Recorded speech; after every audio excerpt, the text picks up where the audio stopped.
Salam, kembali lagi dengan saya Novian Karas Mengero dalam mata pembelajaran Pendidikan Agama Kristen. Jadi dalam mata pembelajaran kali ini kita akan belajar mengenai topik pembelajaran kasih mengasihi sesama. Di mana kasih mengasihi sesama ini adalah kegiatan pembelajaran pada minggu lalu dan akan lanjut di minggu yang sekarang ini. Tetapi saya menggunakan strategi yang berbeda. Pada minggu lalu saya menggunakan strategi berbasis proyek, tetapi pada minggu ini saya menggunakan strategi pembelajaran berpikir, di mana proses pembelajaran ini berfokus pada kemampuan berpikir. Kemudian kita masuk dalam tujuan pembelajaran, di mana yang pertama adalah meningkatkan kemampuan siswa dalam menganalisis teks Alkitab. Kemudian meningkatkan kemampuan siswa dalam berpikir kritis tentang masalah kasih mengasihi sesama, dan kemudian meningkatkan kemampuan siswa dalam mengomunikasikan ide-idenya secara jelas dan logis.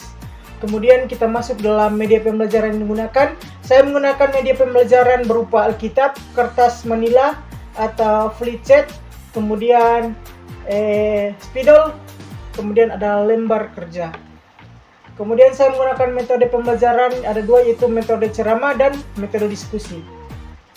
Kita masuk dalam langkah-langkah dalam pembelajaran atau dalam kegiatan pembelajaran. Yang pertama ada pendahuluan, kemudian kegiatan inti di mana ada 3 poin di dalamnya.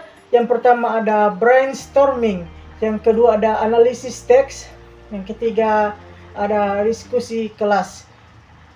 Yang kemudian ada penutup dan penilaian. Nah, kita masuk dalam pendahuluan, di mana saya meluangkan waktu selama 5 menit, di mana saya memulai pembelajaran dengan menyapa siswa dan menanyakan kabar mereka. Kemudian dilanjutkan dengan berdoa bersama. Saya meminta seorang dari siswa untuk membuka kegiatan dalam doa. Kemudian saya mengambil absensi siswa atau absen di kelas. Kemudian saya menyampaikan topik pembelajaran minggu lalu. Saya mengulang topik pembelajaran yang sama pada minggu ini, atau saya menjelaskan mengenai mengasihi sesama ini. Kemudian saya menjelaskan tujuan pembelajaran hari ini, yaitu untuk meningkatkan kemampuan siswa dalam menganalisis teks Alkitab, berpikir kritis tentang masalah kasih mengasihi sesama, dan mengomunikasikan ide-idenya secara jelas dan logis. Kemudian kita masuk dalam kegiatan inti, di mana saya meluangkan waktu selama 35 menit pada bagian-bagian tertentu, dan pada kegiatan inti ini ada 3 poin. Kemudian yang pertama ada brainstorming, saya meluangkan selama 10 menit. Di mana yang pertama saya meminta siswa untuk berdiskusi selama 5 menit tentang apa yang mereka ketahui tentang kasih mengasihi sesama. Kemudian saya menuliskan ide-ide siswa di papan tulis atau flipchart ini. Kemudian kita masuk dalam kegiatan inti yang kedua, yaitu analisis teks Alkitab, di mana saya meluangkan waktu selama 15 menit. Yang pertama, saya memilih ayat Alkitab yang relevan dengan topik kasih mengasihi sesama, misalnya dalam Matius 22 ayat 39 sampai 40. Kemudian saya meminta siswa untuk membaca ayat Alkitab tersebut secara berkelompok. Nah, kemudian saya meminta setiap kelompok untuk mendiskusikan beberapa pertanyaan berikut. Jadi saya membentuk sebuah kelompok dalam kelas tersebut, lalu saya memberikan pertanyaan untuk mereka didiskusikan. Nah, pertanyaan berikut adalah, apa arti ayat Alkitab tersebut? Kemudian, apa pesan utama dari ayat Alkitab tersebut? Dan kemudian, bagaimana kita dapat menerapkan ayat Alkitab tersebut dalam kehidupan sehari-hari?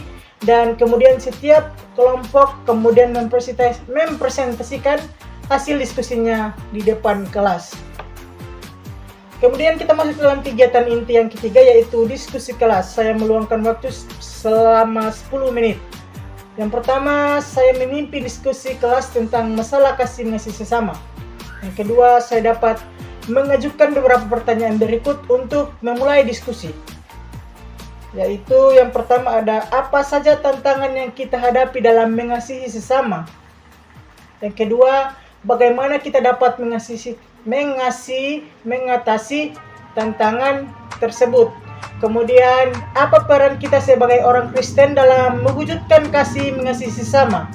Nah, jadi dalam mulai diskusi dalam kelas ini, saya memulai atau membuka diskusi dengan mengajukan beberapa pertanyaan kepada mereka agar diskusi ini bisa berjalan dengan lancar dan ada timbal balik atau pemikiran dari pertanyaan saya ini, ada feedback pemikiran untuk siswa-siswa ini untuk menjawab. Kemudian kita masuk dalam penutup, di mana saya meluangkan waktu selama 5 menit. Yang pertama, di mana saya merangkum poin-poin penting dalam pembelajaran hari ini.